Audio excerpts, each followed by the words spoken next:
When you think about making stuff with concrete, what do you think of? Sidewalks, roads, maybe buildings? Well, not Dusty Baker.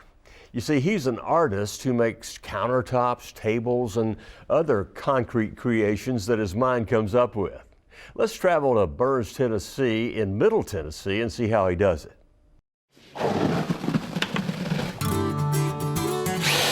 When you think of concrete, some of the things that usually come to mind are sidewalks, driveways, and roads. But if you ask Dusty Baker, he has a different answer. Concrete countertops, concrete furniture. It's amazing how you can take concrete and make any shape you want to out of it. Dusty is an artist, a concrete artist, and his works aren't just for looks. He creates functional countertops, sinks, tables, and anything else his imagination comes up with, all with concrete. Well, I want to be different. Everything I do, I want to do something different than everybody else does. That's what makes me me.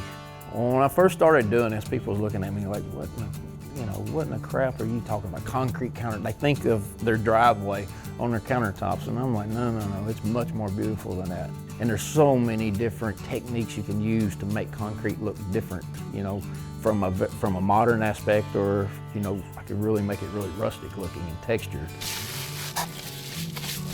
So how does he turn something as ordinary as concrete into something so beautiful?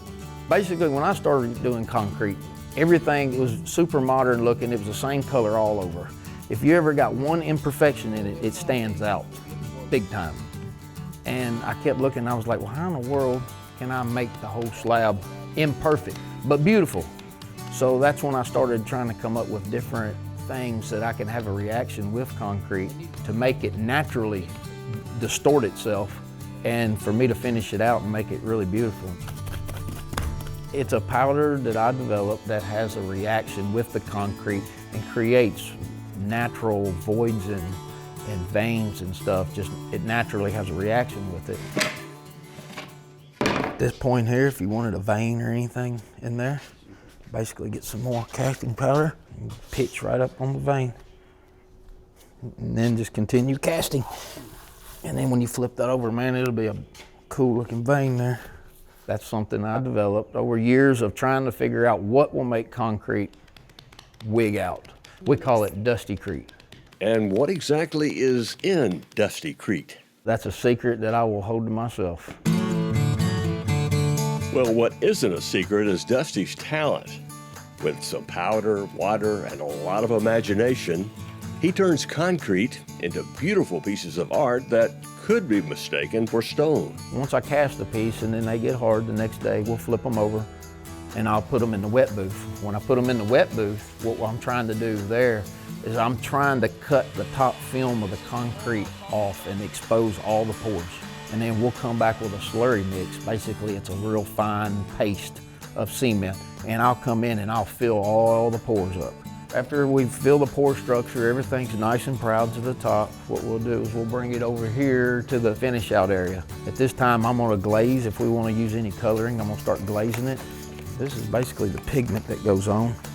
And I'm not really painting it on. The only thing I use this for is to help me push this pigment around. It's not really like paint or anything. We seal concrete quite differently than most people. What we do is we take a torch, and I will actually torch the piece of concrete, which expands the pore structure.